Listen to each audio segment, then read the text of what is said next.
Saudara, pagi hari ini saya ingin membawa kita kepada satu teks di dalam Injil Yohanes, yaitu Injil Yohanes pasal 5 ayat 1 sampai 18. Ya, dan saya memberikan judul dari khotbah ini pelajaran dari kolam Bethesda. Ya. Nah, mari kita buka Alkitab kita di dalam Injil Yohanes pasal 5 ya ayat 1 sampai 18. Saya akan membacakan ini bagi kita pelan-pelan dan saudara semua lihat di Alkitab saudara ya. Sesudah itu ada hari raya orang Yahudi dan Yesus berangkat ke Yerusalem. Di Yerusalem dekat pintu gerbang domba ada sebuah kolam yang dalam bahasa Ibrani disebut Bethesda.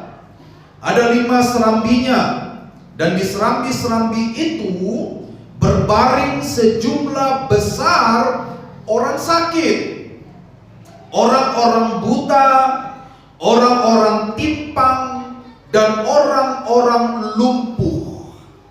Mereka menantikan guncangan air kolam itu, sebab sewaktu-waktu turun malaikat Tuhan ke dalam kolam itu dan mengguncangkan air itu, siapa saja yang pertama masuk ke dalamnya sesudah guncangan air itu menjadi sembuh apapun penyakitnya.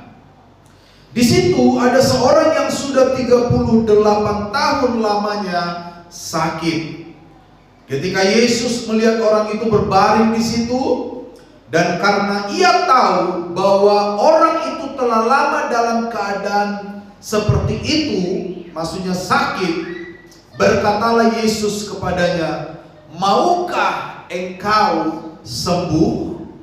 Jawab orang sakit itu kepadanya, "Tuhan," perhatikan jawabannya ini, "Tuhan, aku tidak punya siapa-siapa untuk menurunkan aku ke dalam kolam itu pada waktu airnya mulai terguncang. Sementara aku berusaha menuju ke kolam itu, orang lain sudah turun mendahului aku." Ya, jadi dia nggak pernah sembuh itu, karena kedahuluan orang lain terus. Kata Yesus kepadanya, "Bangunlah, angkatlah tikarmu dan berjalanlah." Pada saat itu juga sembuhlah orang itu, lalu ia mengangkat tikarnya dan berjalan. Hari itu hari Sabat. Karena itu para pemuka Yahudi berkata kepada orang yang baru sembuh itu, "Hari ini hari Sabat, engkau nggak boleh mengangkat tikarmu." Ya. Orang Yahudi itu kan punya larangan kalau hari Sabat nggak boleh kerja.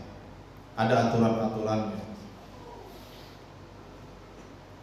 Tetapi ia menjawab mereka, maksudnya orang yang baru sembuh ini, "Orang yang telah menyembuhkan aku, dia yang mengatakan kepadaku, angkatlah tikarmu dan berjalanlah." Lalu pemuka Yahudi itu bertanya kepadanya, "Siapa orang itu yang berkata kepadamu seperti itu? Angkatlah tilammu dan berjalanlah." Namun orang yang baru sembuh itu tidak tahu nama orang itu, nama Yesus maksudnya, nggak tahu. Sebab Yesus telah menghilang ke tengah-tengah orang banyak di tempat itu. Kemudian Yesus bertemu dengan dia dalam bait Allah. Yesus bertemu dengan orang yang disembuhkan tadi dalam bait Allah. Lalu berkata kepadanya, "Ingat, engkau telah sembuh. Jangan berbuat dosa lagi, supaya jangan terjadi yang lebih buruk kepadamu." Orang itu keluar lalu menceritakan kepada para pemuka Yahudi bahwa Yesuslah yang telah menyembuhkan dia. Karena itu para pemuka Yahudi berusaha menganiaya Yesus karena ia melakukan hal-hal itu pada hari Sabat.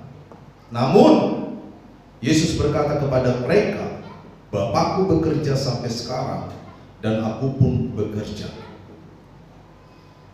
Perhatikan ayat 18 ini penting sekali. Sebab itu para pemuka Yahudi makin berusaha untuk membunuh Yesus, bukan saja karena ia melanggar peraturan Sabat, tetapi juga karena ia mengatakan bahwa Allah adalah Bapanya sendiri.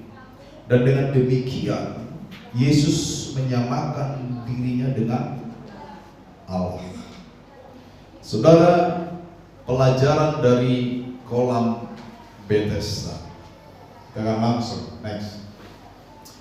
Apa saja yang dapat kita pelajari dari kisah ini, saudara-saudara?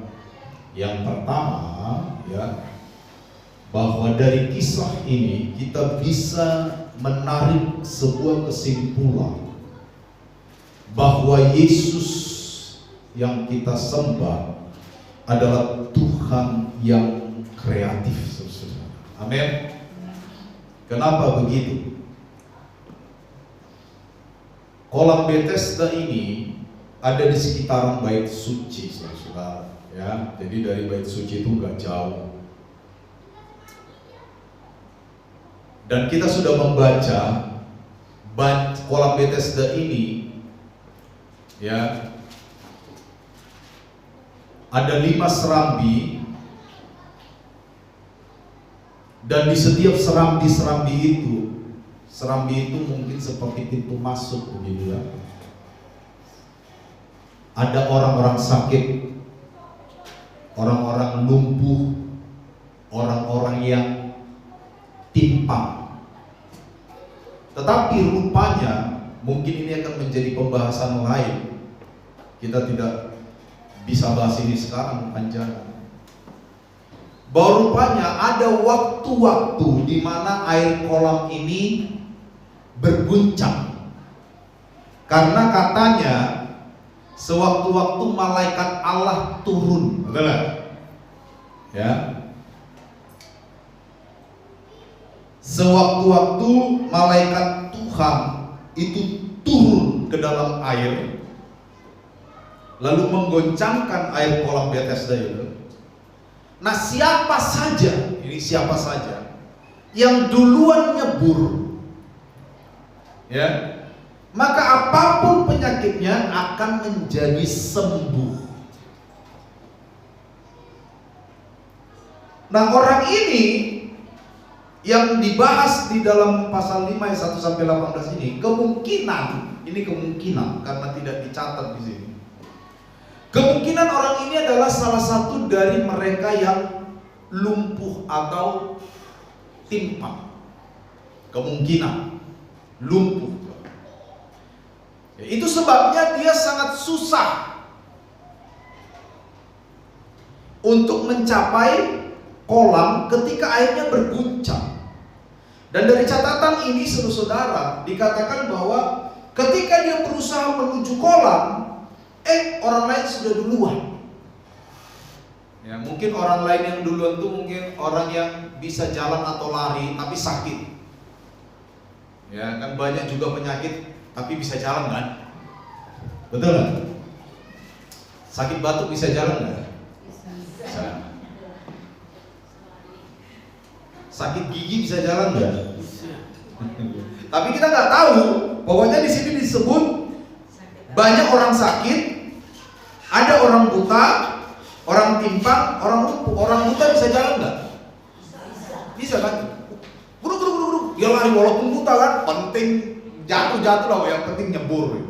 Tapi dia ini kemungkinan lumpuh, walaupun dia bisa lihat, dia susah jalan. Dan firman Allah mencatat berapa tahun dia sakit ini tuh? 38 tahun. Itu Pak Martin udah mantu itu kalau 38 tahun ya kan? Oh, punya cucu sudah. 38 tahun, bayangkan. Saudara bisa membayangkan 38 tahun ini waktu yang lama loh.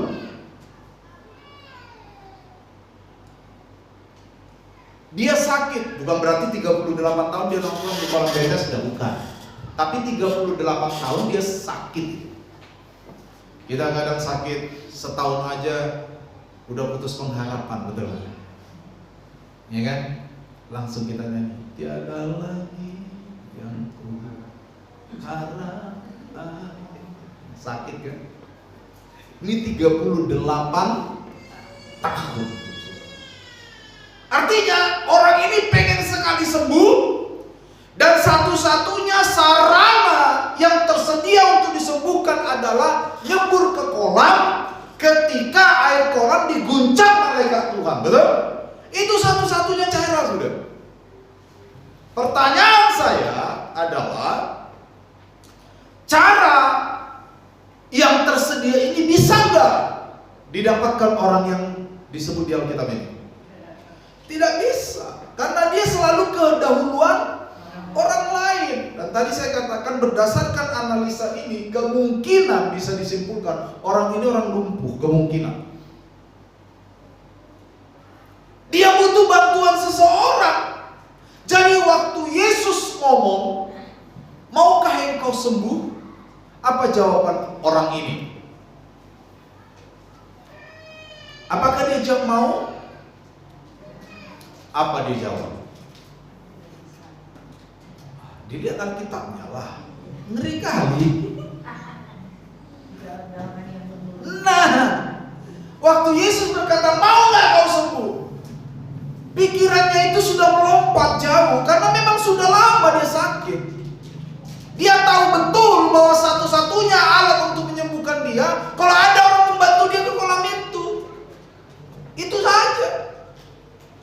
Dia tidak pernah berpikir bahwa ada cara lain.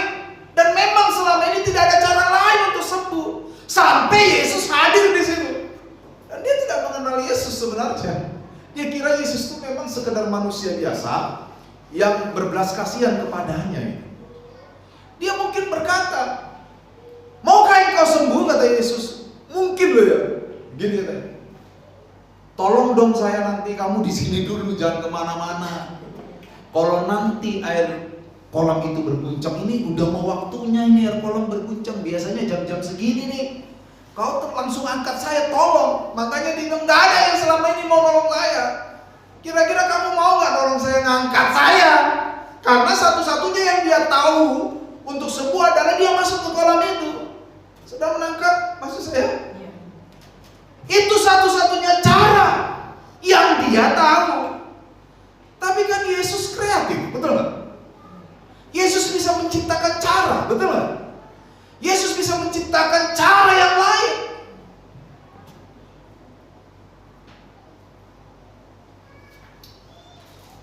Sudahlah, biarkan orang lain aja masuk kolam itu. Terus kau nggak mau bantu saya? Mungkin kata orang itu begitu. Memang nggak sempat dicatat di sini, kepanjangan. Lalu Yesus bilang, saya bantu. Bagaimana caranya? Kalau kau nggak mau angkat aku, bahkan kau bilang biarlah orang lain masuk kolam. Kau tenang, kata Yesus. Saya kan kreatif. Saya punya cara yang menurut saya jauh lebih baik. Bagaimana? Bangunlah, angkat tilammu. Ini kena lumpuh itu. Betul lah? Bangun, angkat tikarmu, jalan.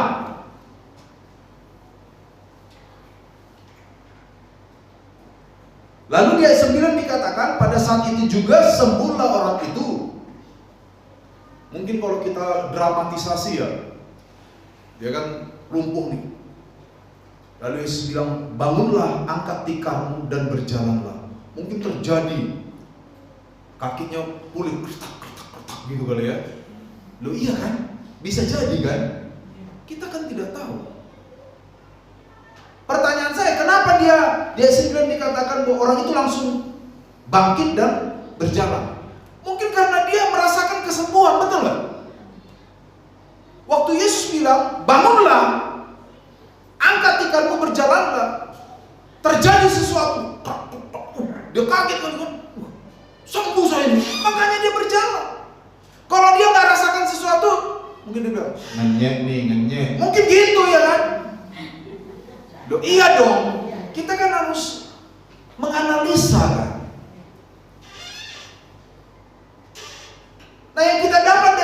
Kenapa saudara?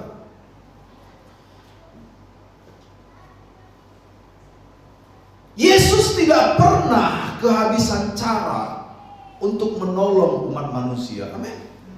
Kadang-kadang kita terpaku dengan satu cara yang kita tahu, betul nggak? Tuhan, saya punya problem nih. Dan saya pikir hanya orang itu yang bisa tolong saya, Tuhan. Tuhan kan tersingkir dong. Berarti saya nggak bisa tolong kamu dong. Hanya orang itu. Kita sering terpaku bahwa pertolongan kita itu hanya berasal dari satu cara. Padahal Tuhan bisa menciptakan banyak cara yang bahkan di luar nalar kita, saudara. Ada amin? Jarang anehnya kalau gini. Iya dong, betul. Tuhan bisa menolong kita dengan cara-cara yang bahkan di luar nalar kita. Seringkali kita kan seperti orang ini, hanya berpikir cara-cara yang kita tahu. Pernahkah kita membuka diri lalu berkata, Tuhan, apapun caramu, datanglah kerajaanmu dan jadilah kehendakmu. Supaya cepatlah. Kayaknya orang itu bisa bantu saya. Betul nggak? Timbul masalah. Iya kan?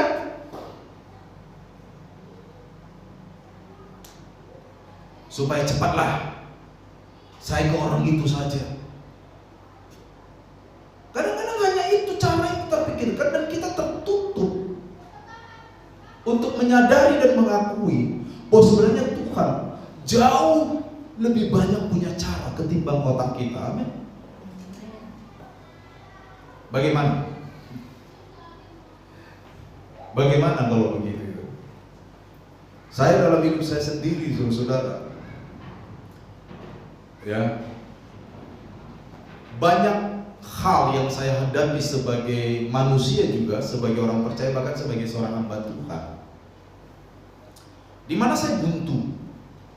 Lalu saya katakan, Tuhan, buntu. Terus ada bisikan di telinga saya, kalau buntu putar balik bro, ini bukan jalan bro, saya bilang lagi kan. Ini masalah ini, buntu. Dan saya menolak melakukan sesuatu yang tampaknya tidak menyenangkan Tuhan, walaupun tidak berdosa. Saya menolak. Lalu saya berkata, Tuhan, giliranmu melakukan mukjizat. Kalau saya sudah tidak mampu berpikir, berarti giliran Tuhan berpikir. Amin. Amin. Itu kenapa kita perlu Tuhan. Karena hidup kita ini tidak selalu punya jalan keluar. Betul nggak? Betul kan? Sekarang kalau engkau biasa, saya kasih contoh lah, umum ya. Jangan ada yang tersinggung ya. Ingat, kalau orang suka tersinggung kurus. Tapi bukan berarti kurus suka tersinggung. Langsung berani lihat saya. Apa ini? Bukan loh ya. Ya sering juga lihat saya, tapi kamu nggak kurus bersama. Ya. Misalnya saya ada masalah, ya. Misalnya, ini pengalaman pribadi saya, nggak saya karang-karang. Waktu saya dulu baru tiba di Sumbawa tahun 2004, baru tiba bulan Februari tanggal 23 atau 22, di saat bunga-bunga berguguran, karena panas kan, itu musim panas itu waktu itu. Saya jalan naik bis dari Tano ke Sumbawa, ke kota Sumbawa. Saya tidak melihat adanya tanda-tanda penghijauan di Sumbawa. Ke kiri saya lihat laut yang begitu panas, ke kanan saya lihat bukit gundul. Ya. Lalu waktu kami tiba di Sumbawa, kami pertama-tama tuh ngekos di Brambiji 2 bulan. Tidak ada kendaraan, saudara. Saya pernah cerita tuh kan. Jadi selama 3 bulan pertama sampai bulan Mei, kemana-mana saya jalan kaki, kemana-mana. Sempat saya tersesat karena jalan kaki. di pegunungan Kubayan itu, sampai masuk saya ke dalam. Putar-putar saya lihat ada salib di bawah sana, rupanya kuburan Katolik. Saya kira ada gereja. Oh kan? Yang dulu Pak Yakub tinggal itu di Kebayan. Kesananya kan kuburan Katolik. Nah saya lewat situ dulu Pak Yakub belum lahir, saya udah lewat situ. Maksudnya belum lahir di Sumbawa, dia masih di Malaysia. Iya kan? Masih di Malaysia. Jadi saudara-saudara, kalau secara manusia saya bisa menghubungi, contoh nih ya, teman saya pendeta, betul nggak? Tolong dong, kami ini perintisan dari nol, nggak punya apa-apa, kami butuh motor untuk lain. Bisa saya. Atau mungkin bisa saja di Facebook, walaupun saya waktu itu belum punya akun Facebook. Saya punya akun Facebook tahun 2007, itu saya beli second. Ya. 2007. Atau mungkin saya telepon mama saya mungkin, ya kan? Mak, kasihan mak, anakmu udah kurus, nggak punya motor. Bisa. Atau mungkin beberapa teman pengusaha yang saya kenal di Sumbawa ini yang punya uang, ada waktu sudah kenal saya selama 2 bulan pertama. Mungkin saya ngomong, bisa nggak? Bisa. Apalagi kalau saya manfaatkan ya kan bentuk-bentuk yang membuat mereka kasihan. Apa itu? Pelayanan. Betul kan? Kami butuh kendaraan apa segala macam. Bisa loh. Atau mungkin saya WA sponsor di Jakarta, gereja GSJ yang besar, salah satu saya bilang tolong ini GSJ baru mau bangun di sini dan bisa sudah bisa. Tapi saya tidak melakukan itu. Tidak. Saya bilang Tuhan, saya menunggu berkat Tuhan. Pelayanan ini harus dimulai dengan mengandalkan Tuhan. Itu. Satu kali ada seorang pengusaha lalu ngirimkan motor. Itu pun saya nggak langsung terima, saudara. Nggak langsung. Saya berdoa dulu sama Tuhan. Tuhan, bener nggak ini ya? Tapi itu konteksnya dulu banyak yang konteks pendukung ya, yang nggak perlu saya cerita ya. Bener nggak ini dari Tuhan? Lalu saya telepon orang itu, Pak, berbincang, memastikan apakah betul Bapak ini memberi pinjam loh ya, pinjam seumur hidup katanya. Ya itu yang sekarang itu.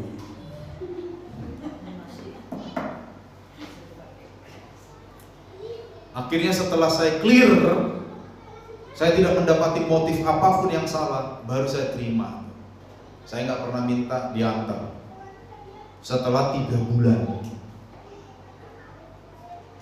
saudara, yang saya mau sampaikan dari kesaksian ini adalah bahwa saya tidak sedang mengatakan bahwa meminta tolong kepada orang lain itu jalan yang salah, bukan. Yang sedang saya sampaikan adalah berserahlah kepada Tuhan lebih dahulu, atau lebih utama berserah kepada Tuhan, mengandalkan cara-cara Allah untuk menolong kita, ketimbang mengandalkan manusia. Tentu Allah pasti pakai manusia, pasti itu. Tapi ketika Allah memakai manusia menolong kita, itu bukan karena ketergesa-gesaan kita minta tolong sama Dia. Itu karena kita sudah terhubung dengan Allah. Betul? Lalu Allah menggerakkan orang itu. Makanya sering saya bilang, kalau Tuhan udah menggerakkan berkat, nggak akan pernah salah alamat. Tapi kalau kita yang berusaha nyosor berkatnya, kita berusaha tanpa melekat dengan Allah, banyak kali kita dikecewakan, betul? Saya udah buktikan. Orang kalau janji sama saya, sudah janji apa, Pak, nanti saya kasih ini. Saya dengar setelah itu, semenit kemudian saya lupakan seumur hidup. Nggak pernah saya ingat, saudara. So, kenapa begitu? Kalau janji itu ditepati syukur, enggak, saya nggak kecewa. Benar, saudara. Ada pernah orang janji mau ngasih rumah sama saya bilang amin. Semenit saya saya lupakan. Sampai sekarang gak dikasih juga. Kalau dikasih udah kaya saya sudah. Amin. Tapi saya nggak dengar apa. Ya, yang penting saya aminkan dulu dong. Iya dong. Iya kan? Saya begitu prinsip. Saudara janji apapun sama saya, misalnya Pak nanti saya gini-gini. Amin. Semenit saya lupakan. Ada orang yang janji sama saya, nanti saya bawa keluar negeri Pak gini-gini. Amin. Semenit saya lupakan. Nggak akan saya ingat itu. Makanya saya awet muda.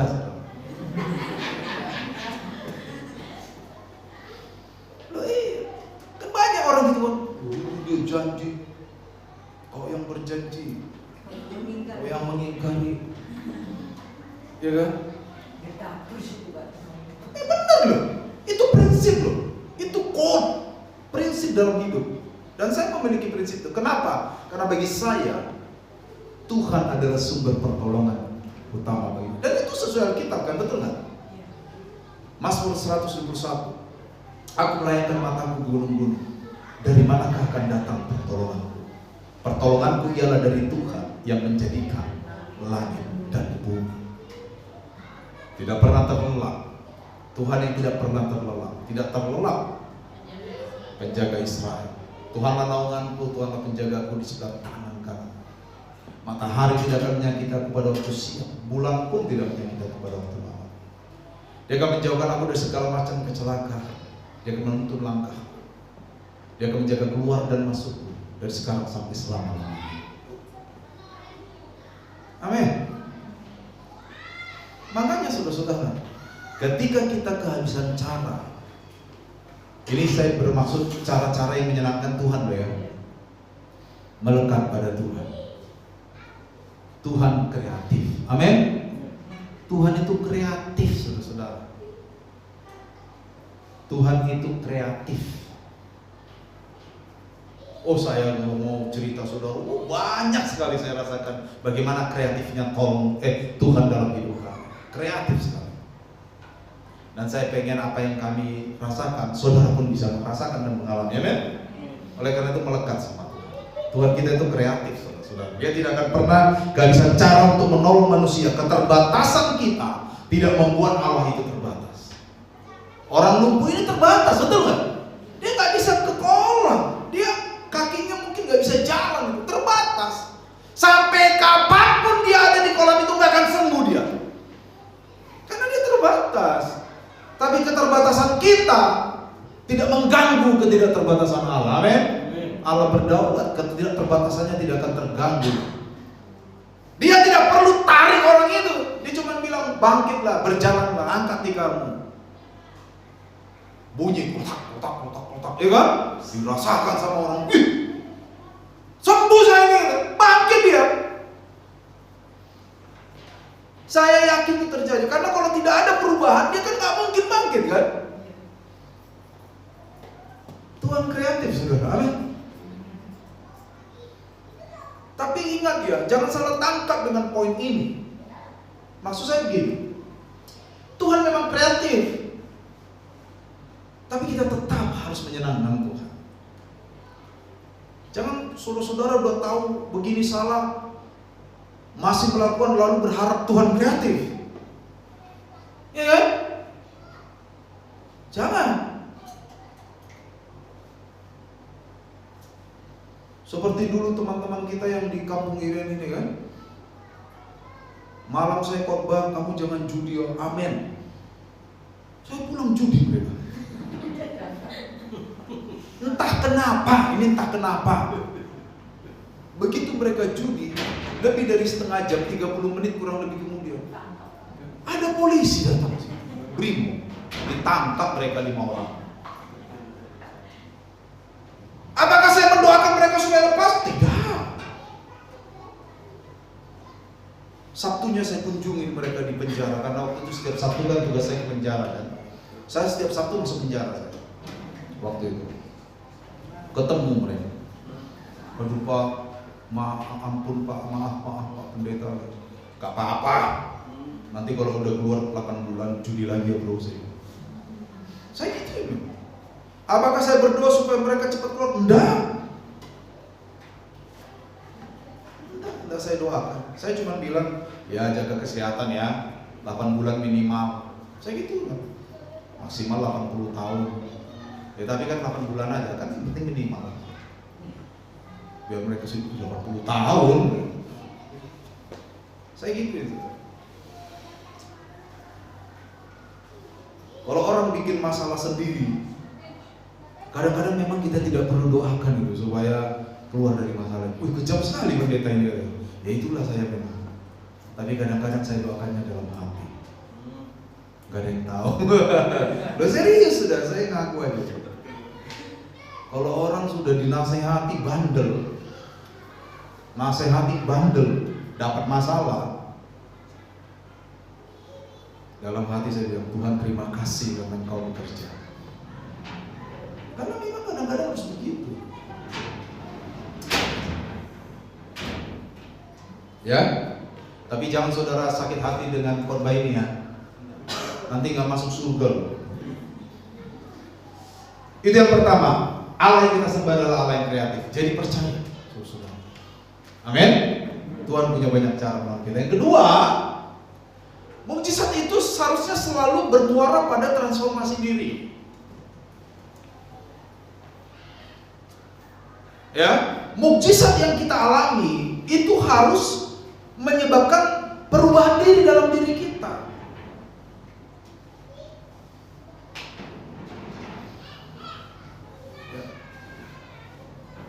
Banyak orang mengalami mukjizat Tuhan, banyak sekali. Coba saudara renungkan hidup saudara. Hari-hari pasti ada yang saudara lihat bahwa ini sebenarnya tidak mungkin begini, tetapi ini karena Tuhan menolong. Itu kan namanya mukjizat kan? Pernah nggak kita mengalami sesuatu lalu di ujung kita mulai berpikir, iya ya, betul lah. Coba tadi begini, waduh, puji Tuhan. Itu kan mukjizat Tuhan.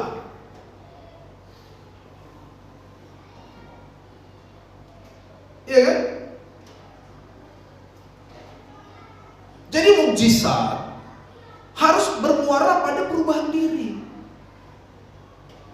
Tuhan bukan sekedar dokter atau dukun yang hanya memberikan kepada kita kesembuhan atau pertolongan. Tujuan dari kesembuhan, tujuan dari pertolongan, tujuan dari uluran tangan Tuhan atas umat manusia itu selalu harus berakhir pada perubahan diri. Makanya di sini waktu Yesus ketemu dengan dia di bait Allah, apa kata Yesus? Ayat berapa itu tadi?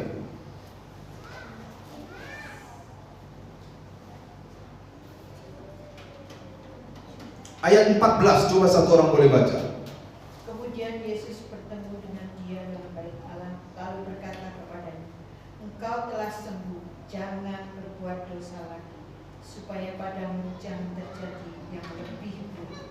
Nah, kesembuhan orang ini langsung dikaitkan Yesus dengan pertobatan.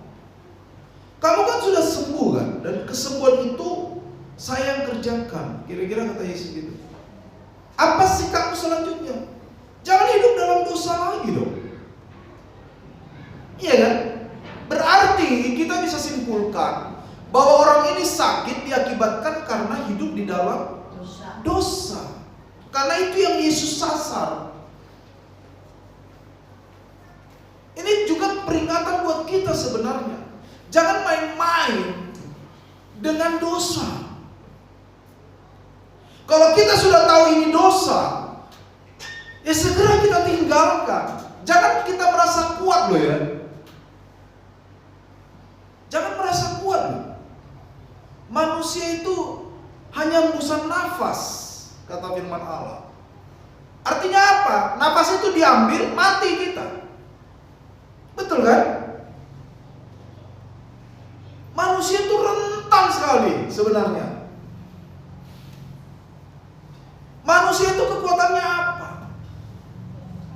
Nggak usah jauh lah, sakit flu saja kita udah menderita, betul lah. Sakit flu loh itu, menderita gitu. Kadang-kadang ada saja orang yang ada di masa di mana dia merasa kuat. Sekalipun dia hidup dalam dosa dan dia tetap merasa kuat. Itu bukan karena kita kuat. Itu karena Allah memberikan kita kesempatan untuk sadar dan bertobat. Dan saya katakan dari mimbar ini, jangan sok kuat. Kalau kita tahu itu dosa, menyingkir dari dosa. Amin. Menyingkir itu keputusan yang tepat.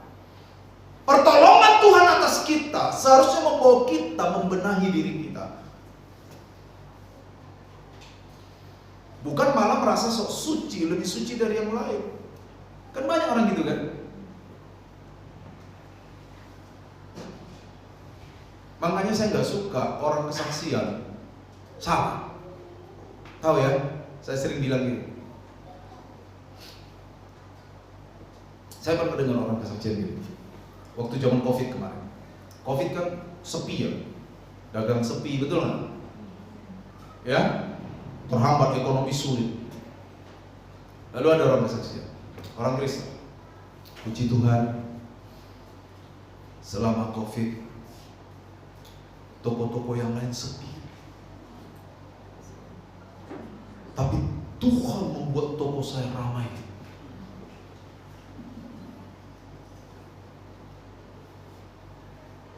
Apakah salah bahwa Tuhanlah yang memberkati dia membuat tokonya ramai? Tidak.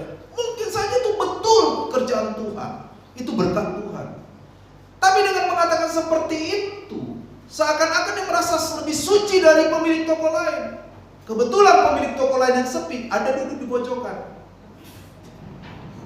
Loh, betul kan? Lalu dia berpikir, ya Tuhan, orang ini kayaknya lebih suci dari saya. Dengan pemikirannya yang sederhana kan? Kenapa tokonya selama COVID rame?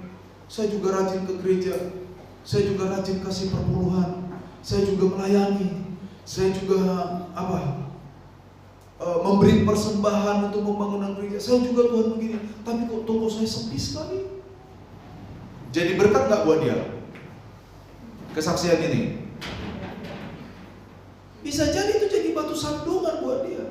Jangan bilang, loh Pak, kan kesaksian. Betul, tidak semua yang kita alami kita perlu ceritakan. Karena Tuhan sering bekerja dengan cara-cara yang khusus, yang hanya untuk Anda, dan itu tidak berlaku untuk orang lain. Betul?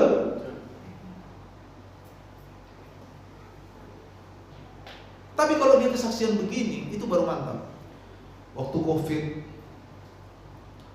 saya merasakan pertolongan Tuhan yang dahsyat. Seharusnya toko-toko sepi, tapi Tuhan memberkati toko saya. Dan dari situ saya sadar bahwa memang pertolongan saya itu hanya datang dari Tuhan. Itu baru kesaksian.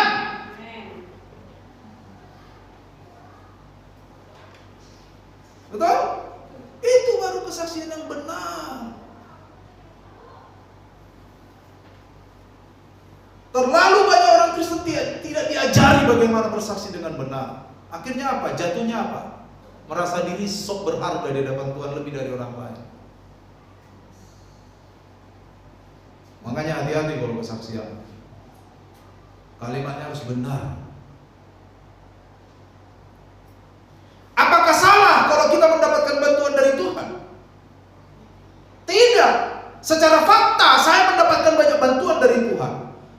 Tapi tidak semua itu boleh saya ceritakan kepada Anda. Karena kalau semua itu saya ceritakan kepada Anda sesuai apa yang saya alami, sementara itu hanya cara Tuhan menolong saya, bukan cara Tuhan menolong Anda, Anda bisa kecewa sama Tuhan. Betul? Saya tidur di hotel bintang 5 misalnya. Dan itu betul-betul karena berkat Allah, bukan karena saya punya uang. Lalu saya selfie, guys. Nah, sekarang kan kata pembukaan begitu kan? Iya kan? Kalau kita nge-vlog kan kata pembukaan pasti itu kan? Guys.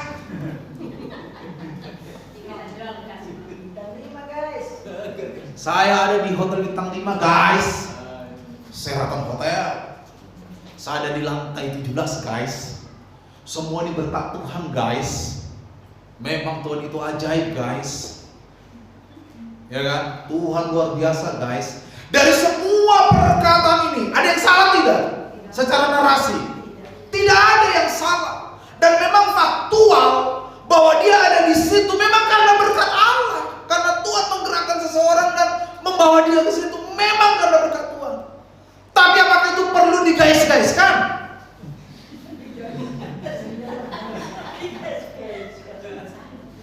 Lalu teman saya yang dari Kalimantan nonton, yang pelayanannya di pedesaan. Kalau ke tempat pelayanan naik klotok, tahu naik klotok? Sampan kecil yang di dalam ini, kadang-kadang punya mesin kecil itu. Kadang-kadang dicium ular mereka. Di Kalimantan tuh sering orang dicium ular. Cuk gitu. Mau dicium ular? Kadang-kadang ketemu buaya. Iya kan? Dan sebagainya. Berjuang lebih hebat dari saya di pelayanan. Mencurahkan kadang darah mereka. Berhadapan dengan suku-suku terasing, lalu mereka terancam nyawanya. Apa yang mereka berikan untuk Tuhan jauh lebih hebat daripada yang saya berikan. Lalu dia tonton yang guys tadi. Dan dia tidak pernah mendapatkan itu. Waktu dia lihat saya nge-vlog, guys, dia lihat, lalu dia nggak protes, tapi dia berkata dalam hati, Tuhan, saya juga pengen. Ayo ngaku, siapa yang pernah iri hati lihat status temannya lagi tamasya? Sering? Sering?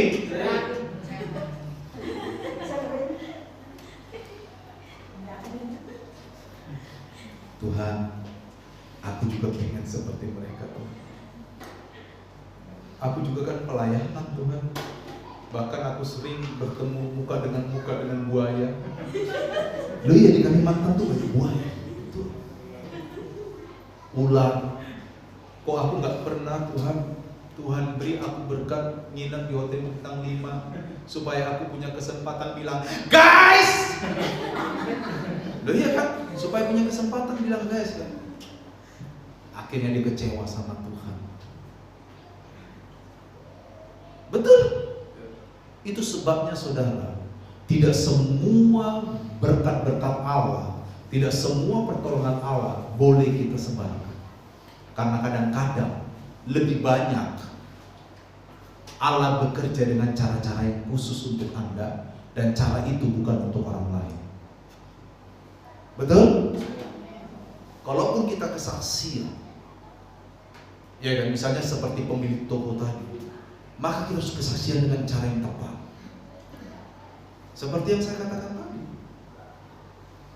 jangan kesaksian saudara-saudara, Covid semua toko sepi, tapi Tuhan membuat toko saya ramai. Tuhan kita luar biasa.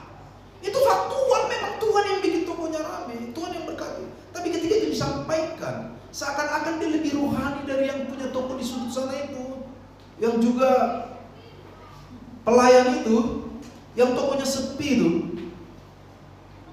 Tapi kalau dia bilang, saudara, tadinya saya berpikir bahwa ini Covid masa yang sangat sulit, tetapi yang saya lihat adalah bahwa Tuhan bekerja dengan cara-cara di luar kemampuan saya berpikir. Dan saya semakin diteguhkan bahwa betul saya ketergantungan dan berkat-berkat itu hanya bisa saya dapatkan dari Tuhan. Nama Tuhan dimuliakan. Orang yang dengar yang tokonya sepi, dia betul-betul juga sih, memang hanya Tuhan yang bisa melakukan. Betul? Tapi kalau kita sudah pakai bahasa toko lain sepi, toko saya luar biasa, saudara-saudara, oh haleluya. Jangan merasa sok, seakan-akan kita anak emasnya Tuhan, yang lain tidak. Amin. Mukjizat itu harus mengubah diri kita. Ya, ketika kita mengalami pertolongan Tuhan, pertolongan Tuhan itu harus membawa kita lebih berusaha lagi hidup benar di hadapan Tuhan. Bukan sebaliknya, bukan merasa diri jadi hebat, bukan. Ya, ini terakhir, next. Khotbah saya minggu ini singkat. Ini terakhir ini. Yang ketiga, saudara, dari cerita ini ada semacam penegasan. Tahu penegasannya? Tadinya sudah ada, ditegaskan lagi. Sesuatu yang diulang-ulang itu kan penegasan kan? Dari cerita ini ada penegasan tentang siapa Yesus itu. Yesus adalah anak Allah. Yesus adalah Allah. Betul nggak? Coba di ayat 18, mulai ayat 16. Tunggu ya. Karena itu para pemuka Yahudi berusaha menganiaya Yesus karena ia melakukan hal itu pada hari Sabat, menyembuhkan orang tadi pada hari Sabat. Namun Yesus berkata kepada orang-orang Yahudi itu, Bapakku bekerja sampai sekarang, lah aku juga bekerja dong. Makin ngamuk mereka. Kenapa? Dikatakan begini di ayat 18b. Ia mengatakan bahwa Allah adalah Bapaknya sendiri, dan dengan mengatakan seperti itu, ia menyamakan dirinya dengan Allah. Orang Yahudi tahu betul itu. Makanya kalau ada orang di luar Kristen mengatakan, di mana ayat Yesus mengatakan bahwa dirinya adalah Allah? Banyak.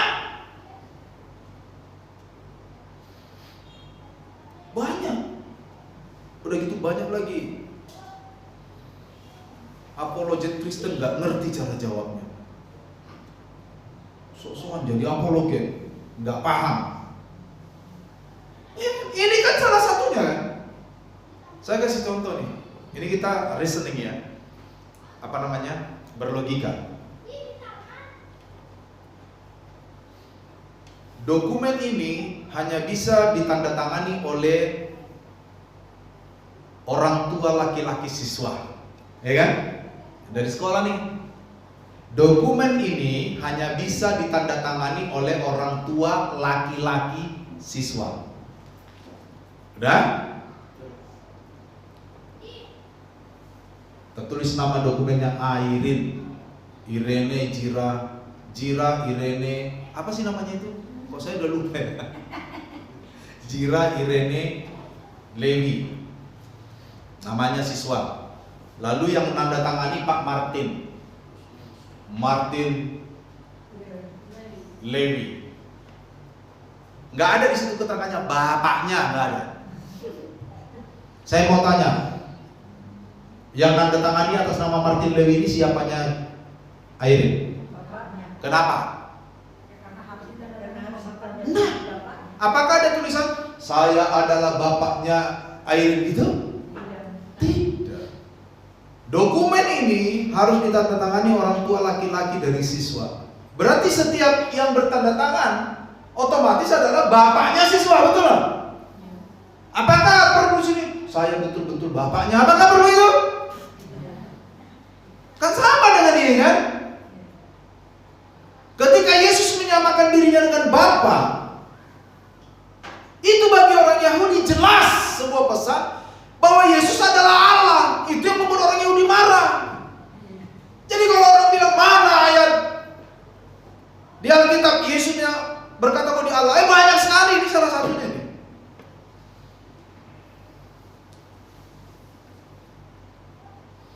Tapi kan Yesus nggak ngomong langsung, aku adalah Allah. Nah ini, apakah ada di sini aku adalah bapaknya Erik gitu? Tapi kan dia bapaknya ini. Karena ada syarat di sini, betul nggak? Syaratnya apa tadi?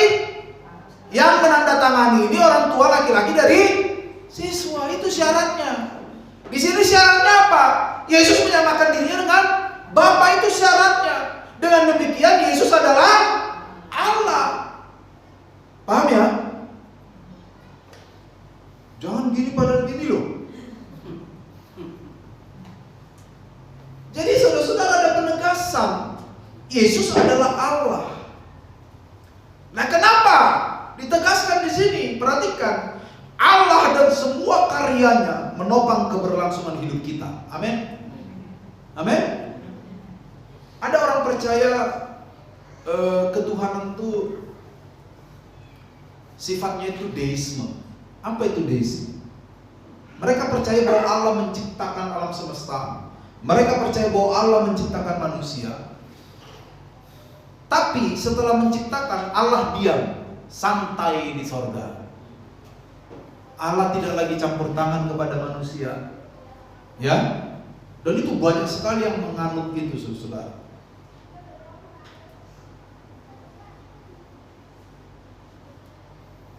Tapi apa yang kita anut tentang Allah?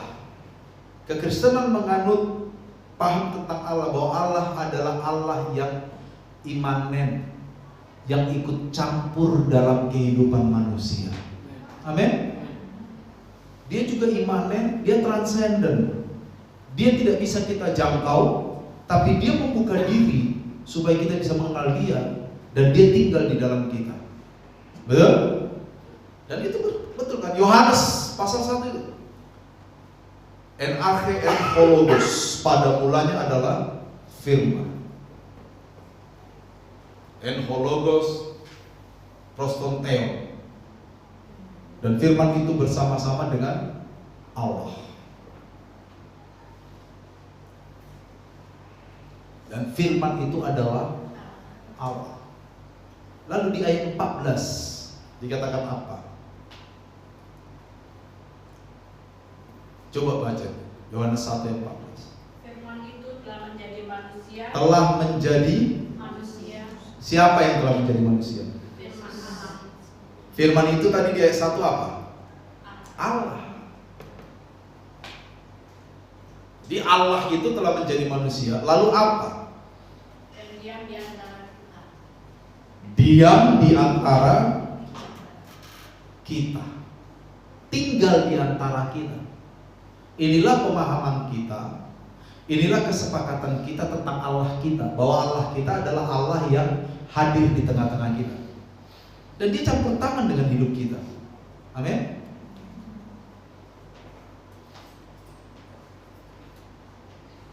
Dia campur tangan dalam hidup kita. Makanya waktu Yesus lahir, oleh malaikat Allah dinasihatkan kepada Yusuf, ya, bahwa dia akan disebut Immanuel. Di perjanjian lama kita mengenal yang namanya Jehovah Shammah. Allah ada di sana bersama dengan kita. Jadi Allah yang kita sembah itu Allah yang hadir di tengah-tengah kita. Ya, Allah dan semua karyanya menopang hidup kita. Oleh karena itu, saudara, kita nggak perlu takut. Makanya kalau kita baca Alkitab, banyak sekali ayat-ayat yang kita dapatkan yang berisi tentang keterlibatan Allah dalam hidup kita. Iya kan? Kenapa Musa bisa membelah laut Abraham? Karena Allah. Betul nggak? Allah yang nyuruh kan? Musa, ulurkan tongkatmu, aku akan, dia kan, mengirimkan angin, betul? Siapa? Allah. Bukan Musa. Musa tugasnya cuma apa? Angkat tongkat tua. Cuman itu toh Musa. Tapi itu kan butuh iman kan? Betul nggak? Kadang-kadang hal-hal yang sepele kita, maksudnya iya sih Tuhan. Kalau kita jadi Musa misalnya, masa iya angkat tongkat terus laut terbelah? Tapi Musa percaya. Jadi yang paling utama dalam tindakan-tindakan tokoh di Alkitab itu apa sebenarnya? Iman. Percaya, iman. Emunatek katanya itu dalam bahasa Ibrani. Iman kita. Iman. Rasa percaya itu. Iya kan? Rasa percaya. Itu yang utama. Dan Allah layak kita percaya. Yesus adalah Allah. Maka Yesus layak kita percaya. Amin.